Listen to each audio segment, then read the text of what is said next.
Hello po ma'am, good morning po. Ito po, paano po tayo magre-refill ng sinolid. Ayan po siya. Ayan.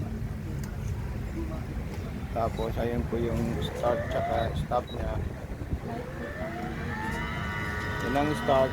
Ito yung bobbing winder. Ayan yung stop, start. Ayan. Ayan po siya. Pag pinindot mo ulit, mag-ano po siya, stop po siya. Okay. Tapos maglalagay na po siya ng thread sa ilalim. Ayan po siya. May kanal sa bandang kaliwa, ipapasok mo yung sinulid mo doon. Ayan po ma'am. Okay, ayan po siya oh.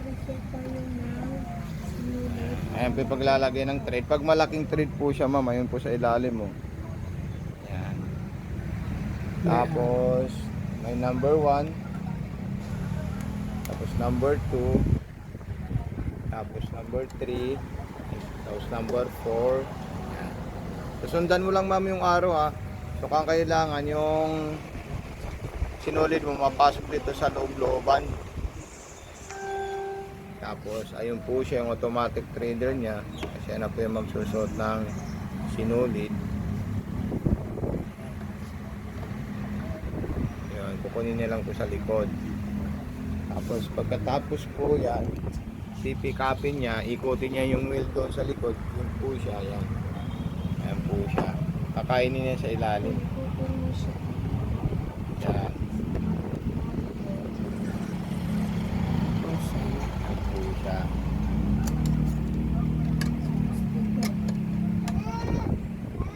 Tapos iti-testing niya po yan.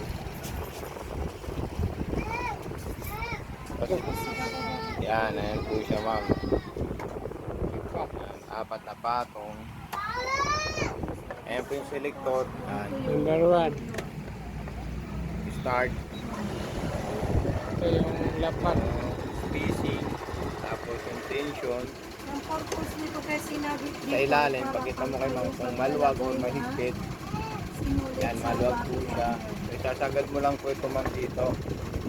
Okay, straight yan.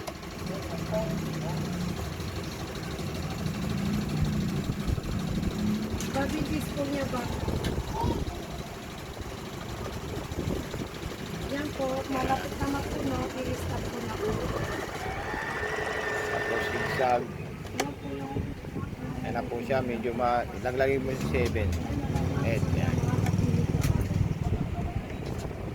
Yan natin. tanggalin ko na.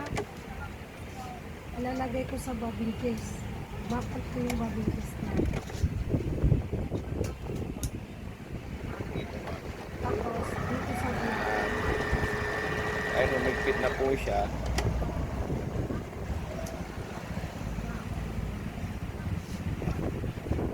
Kung gusto mo padagdagan siya ng ano, pwede mo pa siya isabit dito ng isang beses. Oh. Yan. Okay, man to. Okay. Tapos yung lahat ng zigzag niya dito po yan. Yan, pipili ka lang dyan.